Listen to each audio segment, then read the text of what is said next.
Good morning, students. In today's class, I'm going to take a YouTube class, and in this, I'm going to teach you the poem.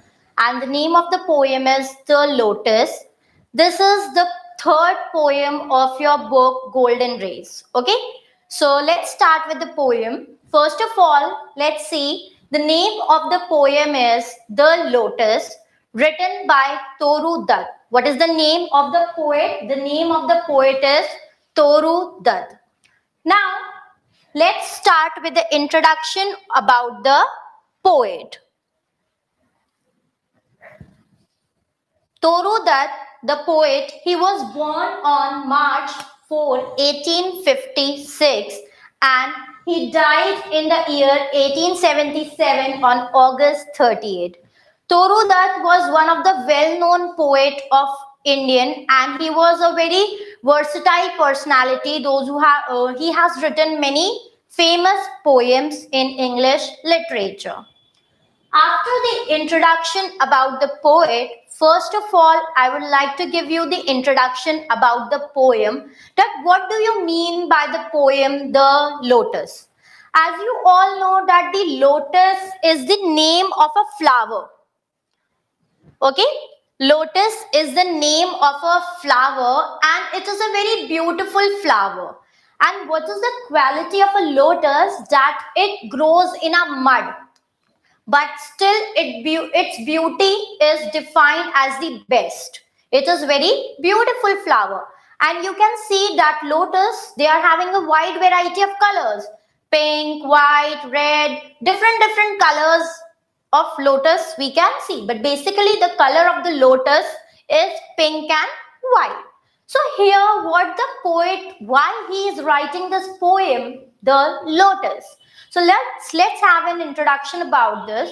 So first of all, when we will start with this poem is a sonnet. And what is a sonnet? Sonnet is a short poem which is written of 14 lines. I will tell you in a detail what is a sonnet. So first of all, they are saying that what we have to remember, that this poem is a sonnet.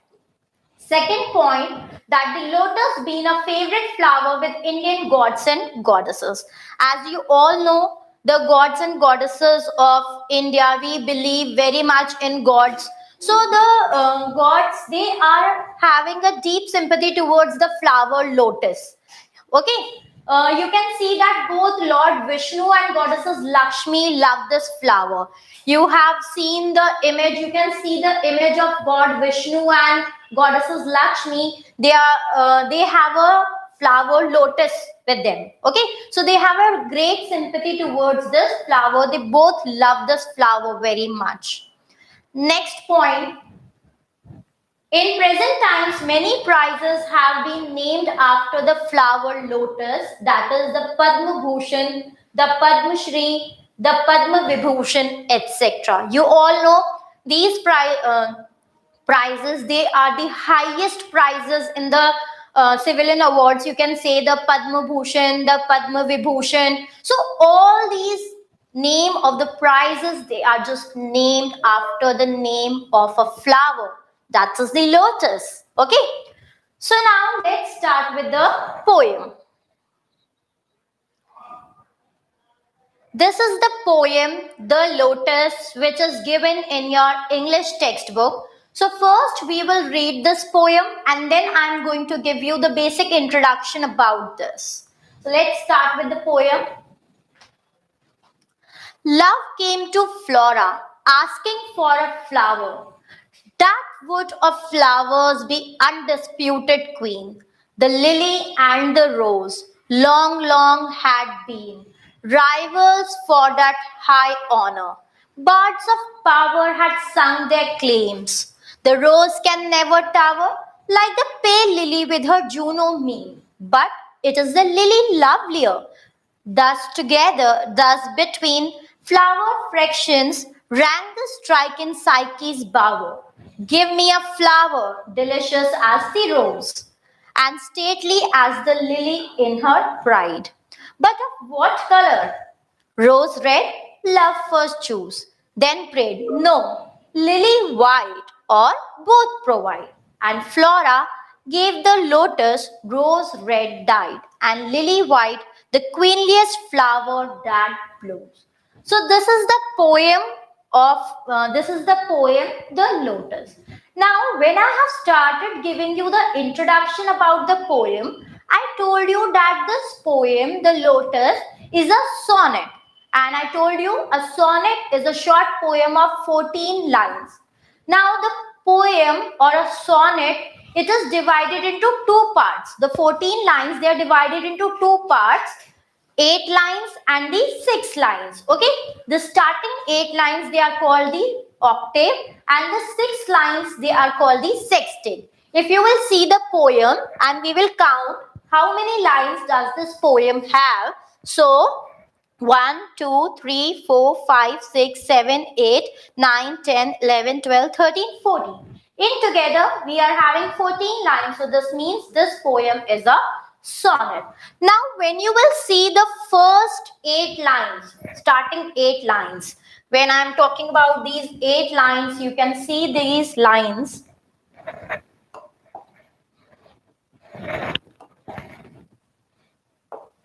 These 8 lines till here, they are called the octave. First 8 lines of the poem are called octave. And the 6 lines of the poem, they are called the sextet.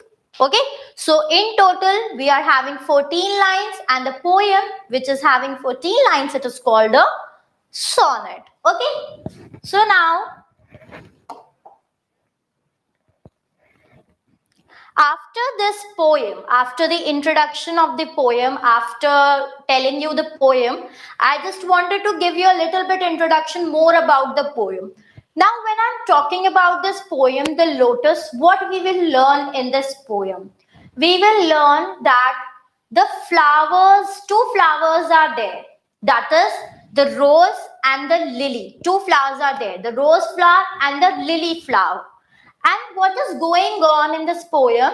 That there is a fight between these two poems, between these two flowers. There is a dispute between these two flowers, that who will be the queen of the flowers. Okay, the rose was saying that I am better, I am best, and the lily was saying that I am better, I am beautiful, so I should be the queen of the flowers, I should be the king of the flowers. Okay, so now what happens? They were fighting amongst each other. Then the flower, the god of flowers, he came, and what he did? Instead of choosing the rose and the lily, what he did? He gave a new flower, that was the lotus. Why he has given lotus? Because the lotus was of the red color like a rose and of the white color like a lily. So the lotus was having both the qualities of the rose also and of the lily also. Okay, so let's start with the poem and see what they are saying. So now I am going to give you the explanation of one stanza. Okay, so let's start with the poem. This is the first stanza of our poem. Love came to Flora, asking for a flower that would of flowers be undisputed queen. The lily and the rose long had been rivals, for that high honor. So now here there are certain difficult words, and I have given the meaning of those difficult words also. Likewise here, who is love? Okay, when I'm talking about this love, you can refer this that love here is used for Cupid. Now, who is Cupid? Love. When I'm saying about love came to Flora. Now, who was love? Love here is used for a Cupid. Now, who is Cupid? A question arises. So, a Cupid is the god of love in Roman mythology. Okay? He was the Cupid, is the god of love. So the god of love is coming to the god of flowers. Okay? Flora. Flora. Who is Flora? The goddesses of flowers and plants. Okay? So what happens? We'll see again in this poem. Love came to Flora. So the god of love is coming to the god of flower. And he is asking for a flower. He says that give me a flower. That would of flowers be undisputed queen. He wants that give me a flower that can become the queen of all the flowers. Undisputed queen means without any dispute. Okay, give me a flower that can become the queen of all the flowers. The lily and the rose long had been rivals for the high honor. So now these two flowers, one is the lily and the other is the rose. They were the rivals. What do you mean by the word rivals? You can see rivals means the contestants, the opponents. They are the opponents. They both were fighting. No, I will be the queen. Lily was saying, no, I will be the queen. So both of them were fighting. They were the rivals of each other. For what they were fighting? For taking the position of the queen of the flowers. Okay, so they were fighting in this way. For long years, for long time, they have been waiting for this contest. Moving on to the next paragraph, what they are saying. Now you can see two flowers are there, the rose and the lily, and the competition is going between them. Okay, that who will be the queen of the flowers. The rose was praising himself and the lily, it was praising itself. Both the flowers, they were praising their qualities. So what we will learn in the second stanza. What is the second stanza? Bards of power had sung their claims. The rose can never tower like the pale lily with her Juno mien. But is the lily lovelier? Thus between flower fractions ran the strife in Psyche's power. So now there are a lot of hard words in this stanza. So just we need to understand the words very carefully, what they are saying. So first we will understand that what is bards of power. Bards means the poets. What they are saying, what is bards? You can see first we will understand the hard words which are given in this stanza. Then I will explain you everything. Okay? Bards means the poets. Then tower, this means tower. You know that what is the quality of a tower? A tower can stand still. Okay? So they are saying that stand straight. Pale means dim, with a low light, with a low color. Then Juno is the goddesses of beauty. So here we have discussed three type of gods. That is god of love, Cupid, god of flora, and god of beauty. Three gods we have discussed. Then we have mean. Mean means standing straight with confidence like the goddesses Juno. Now who is Juno? Juno is the god of beauty. So now we will learn this paragraph. Now what they are saying in this. So bards of power had sung their claims. I told you what do you mean by the word bards? Bard means poets. Poets had sung their claims. Bards of power had sung their claims. Now you know there are many poets, those who have written the poems on the beauty of roses, those who have written the poem on the beauty of lily. But there are very few poets, those who have written on the beauty of lotus. So here they are poet Toru Dutt. He wants to say that many poets have written the praises in the form of poem. They have written the praises of the lotus. They have written the praises of the rose, and they have written the praises of the lily. Okay, they have sung their praises, sung their claims. Sung their claims means they have praised them. The rose can never tower. Rose can never tower means the rose flower cannot stand straight. Have you seen the plant of a rose? The rose flower or the rose plant, it is always little bit tilt. It is not in a standing position. It is not like a tower. Okay.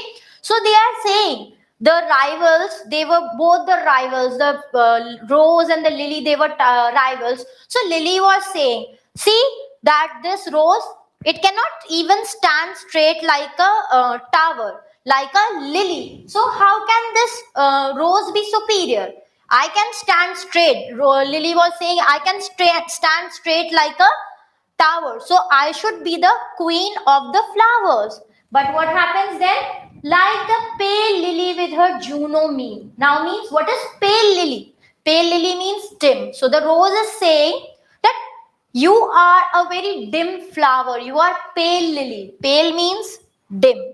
So the rose is saying, no, the lily cannot be the queen of the flowers because the color of the lily is white. It is very dim. So it cannot become the queen of the flowers. So this way the dispute was going on between the rose and the lily. Some flowers were at the side of the rose, and some of the flowers, they were supporting the lily flower. So now what happens?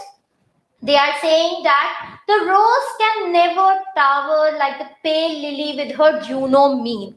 This means that I told you that rose cannot stand straight and lily is a very pale flower. It is a very dim flower. So what they are saying that the Juno means the Juno is the god of beauty. So the god of beauty is always standing straight. He is not bowing in front of anyone. Okay. So he is saying that both of these flowers, they are not having the quality like a Juno, like a god of beauty. So they cannot be the queen of the flowers.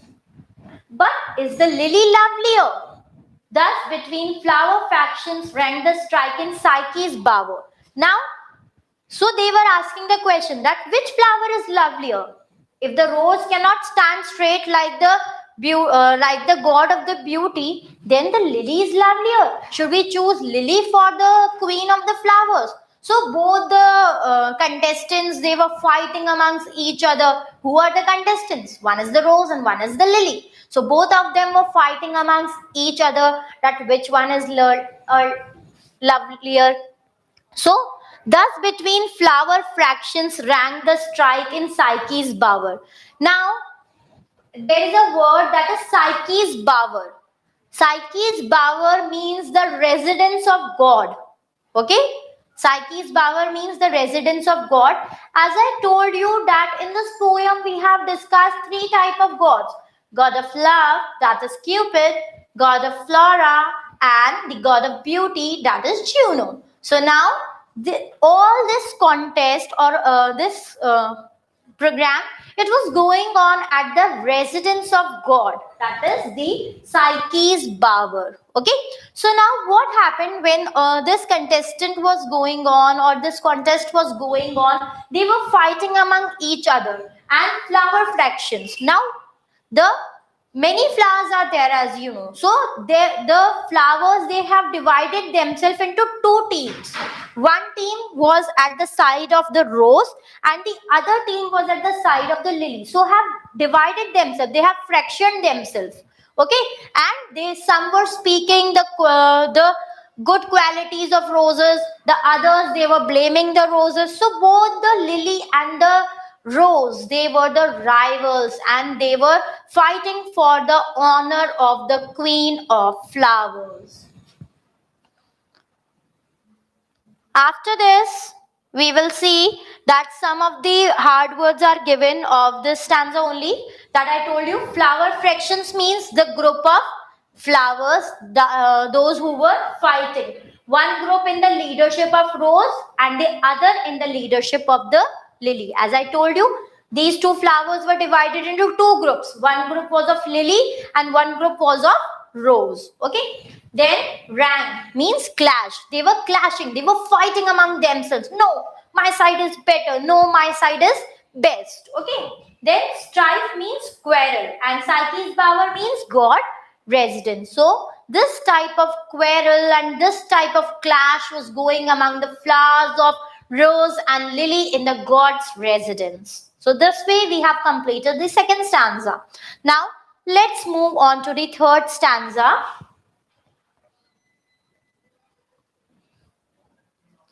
Now, when the god of flower was seeing everything that they are fighting, the rose and the lily, they are fighting among each other. So she thought, what to do now?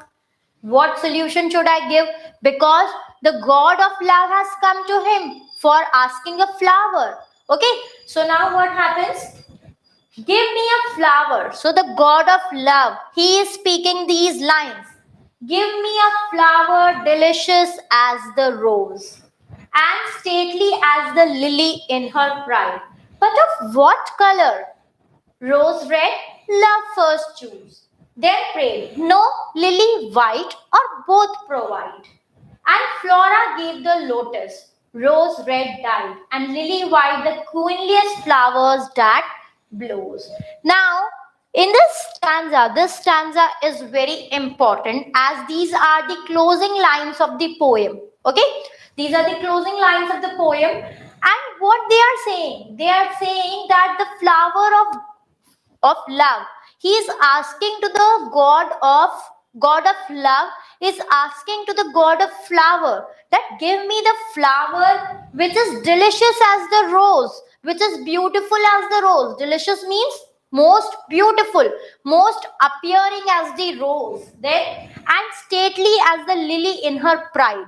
And stately as the lily in her pride means, that the person who is proud of himself, they are always standing straight.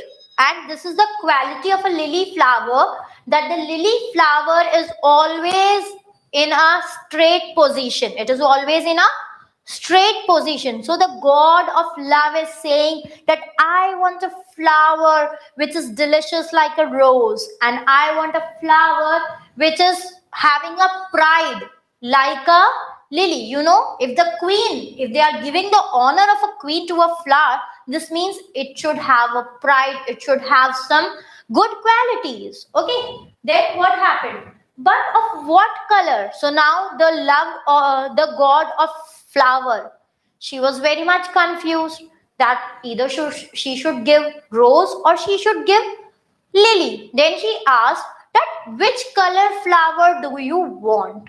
Okay, and as she asked this question, he replied, rose red, love first choose. So what he said? He said that I just want the flower of red color like a rose. So what was the first choice? He chose the flower of red color. Then prayed, no, lily white or both provide. Then the god of love, he said, you just give me the white color flower. And then he said, no, wait, don't give me white color flower. You just do one thing, give me the flower which is having both the colors, the red color also and the white color also. So now what happened? And Flora gave the lotus. Now, as the god of love, he requested that give me the flower which is of red color, which is as beautiful as the rose, and give me the flower which is of white color, which is having a pride like a lily. So now he wants the flower which is having both the qualities. So now the Flora thought, what should I do? So which flower the Flora gave? The Flora gave a flower, a lotus. Why she has given the lotus? The reason is there. Rose red dyed. Have you seen the lotus?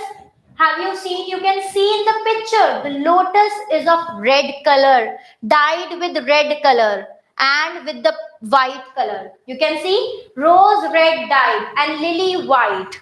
So the lotus is the only flower which is having both the colors and the qualities of the rose and the lily. You can see in the picture that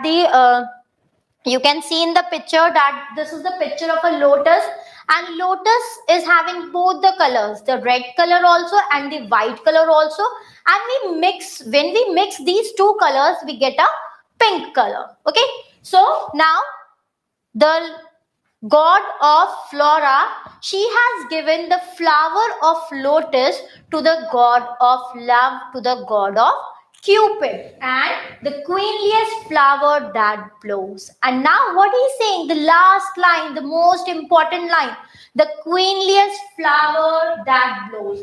This means this flower, the lotus flower, was given the title of the queen, and it blows. Blows means Have you seen the lotus flower? How it blows, how its petals blows. So it looks very beautiful. So this way he has chosen the god of flower. She has chosen the lotus as the queen of the flowers. Okay. So now this way we have completed our poem. So let's learn what we have I have taught you in the poem. I just want to give you the quick summary of this poem. Okay. So let's start with it. For Torodat, the lotus is the most perfect flower regarding the combination of colors and appearance. Very true. You can see that lotus is the perfect flower because it is having the best combination of colors and its appearance. How it is having the best combination of colors? Combination of a rose, red, and the combination of the white lily. Both the colors are there in it and its appearance is very beautiful. We can see this. The poet describes a dispute among flowers in the manner of a beauty contest. So, a beauty contest is going on, a contest of being a queen is going on, and both the flowers they are representing them, the rose and the lily. The rose Apid the lily are the rivals. The rose and the lily are the rivals to get the status of the best flower. They are the rivals. They are the contestants. Why they are becoming rivals? Because they wanted to be the queen of the flowers. That is why they have enacted as the rivals. But Flora. Now, who is Flora? The goddesses of flower. Okay. But Flora, the goddesses of flowers, chooses the lotus as a flower of supreme beauty because this flower retains in it the whiteness of the lily and the redness of the rose. So now the god of flower, that is the Flora. Which flower she chose? She chose the flower of a lotus because that flower was having both the qualities, the quality of the rose also and the quality of the lily also. Both the qualities are mixed in this flower. So neither the lily nor the rose can be equal to the beauty of lotus. This you all will agree that the rose is beautiful, the lily is beautiful, but the lotus is the most beautiful flower. Symbolically, the victory of the lotus is the victory of the Indian culture over the Western world, since the lily and the rose are the Western flowers. This last conclusion is very important, as you all know that the rose and the lily flower, they are the Western flowers. Okay. Now, when the contest was going on, that which flower will be chosen, the rose and the lily, they were the symbolism. They were the flowers of Western culture. But as the god of flower, she has chosen the lotus flower. You know that the lotus flower is our national flower also, and all the gods and all the, you can say, the lotus flower is also used in prayers and offerings to gods and everywhere. So here the poet is saying that when the god of flower, she has chosen the lotus, this means that it was the victory of the India, it was the victory of India over the Western countries. Okay. So this way we have finished off with the chapter.